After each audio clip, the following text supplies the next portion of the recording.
Bonjour à tous dans cette vidéo. Aujourd'hui, nous allons voir les différentes options d'analyse que propose VisuGTX lorsque vous téléchargez une trace. Donc je vais directement télécharger ma dernière activité, qui était une boucle en vélo dans le massif du Vercors.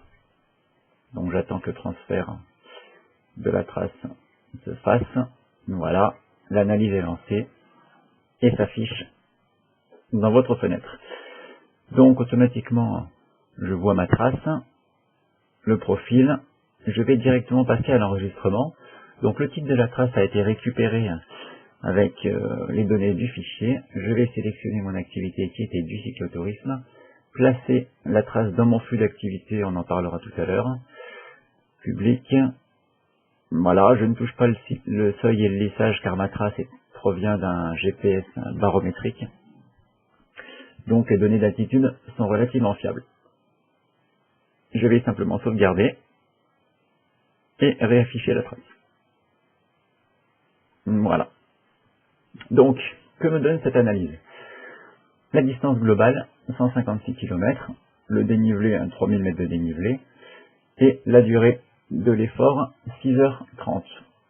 Je peux, sur cette trace, changer le fond de carte. Par exemple, pour l'avoir sous IGN ou OpenTopo.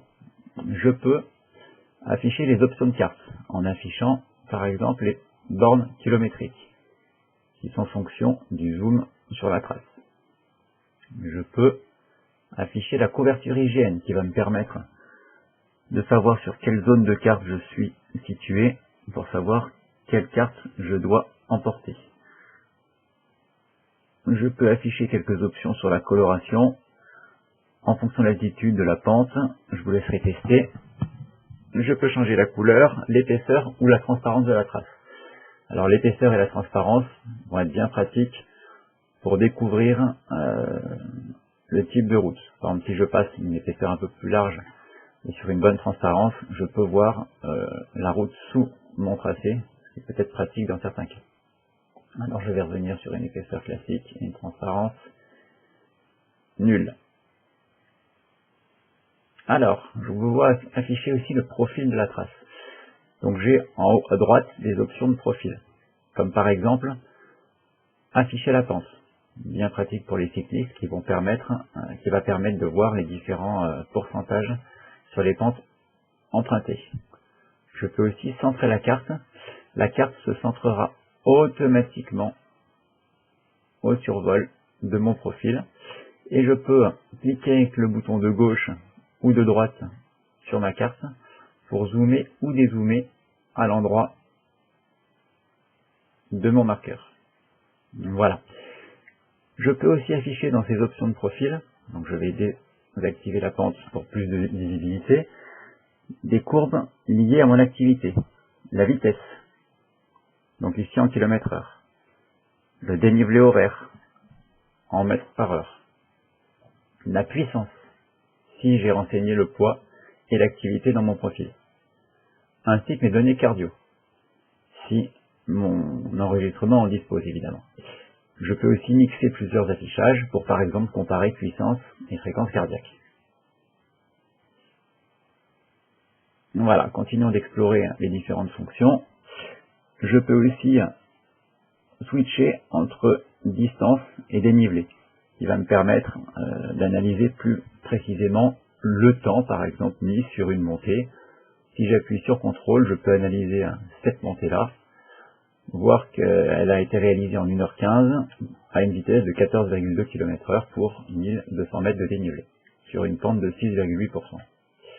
Je pourrais, si je le voulais, lancer une analyse sur ce portion de trace, donc CTRL pour sélectionner et X pour lancer une nouvelle analyse sur un nouveau tronçon.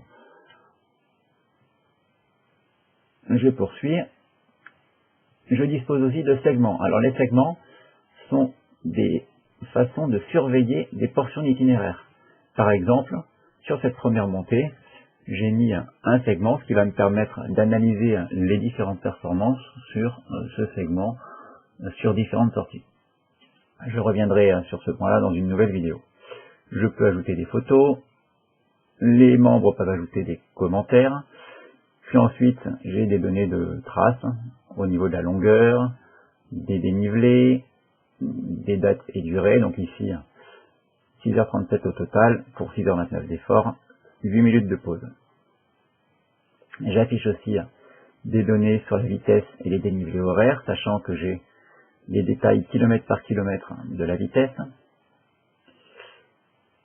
Sur la fréquence cardiaque, avec les zones de fréquence cardiaque, si vous avez défini votre fréquence au seuil dans votre profil, pour les membres premium.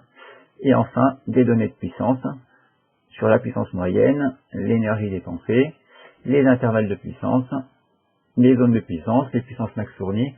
Je reviendrai en détail sur tous ces points dans une nouvelle vidéo. Enfin, j'ai quelques liens qui me permettent d'afficher les différentes randos similaires. Un lien vers l'URL permanente de la page, un lien pour télécharger le fichier que j'ai déjà en haut de page, ainsi que pour éditer le fichier que je retrouve ici.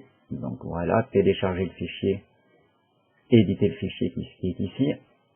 Un lien pour télécharger le fichier sur mon téléphone portable.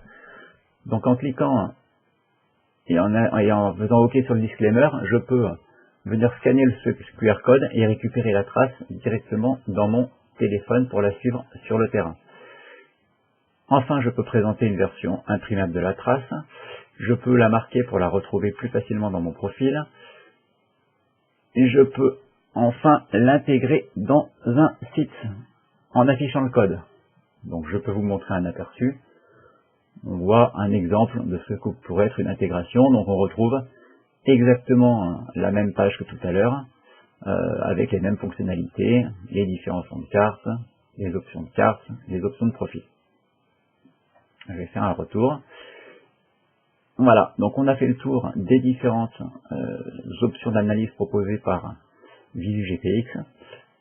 Cette trace se retrouve dans mon profil et dans mes activités, puisque j'ai coché la case, ce qui va me permettre de faire des analyses aussi sur les activités que j'ai eues au cours du temps. Mais nous y reviendrons dans une nouvelle vidéo. Je vous remercie pour votre attention.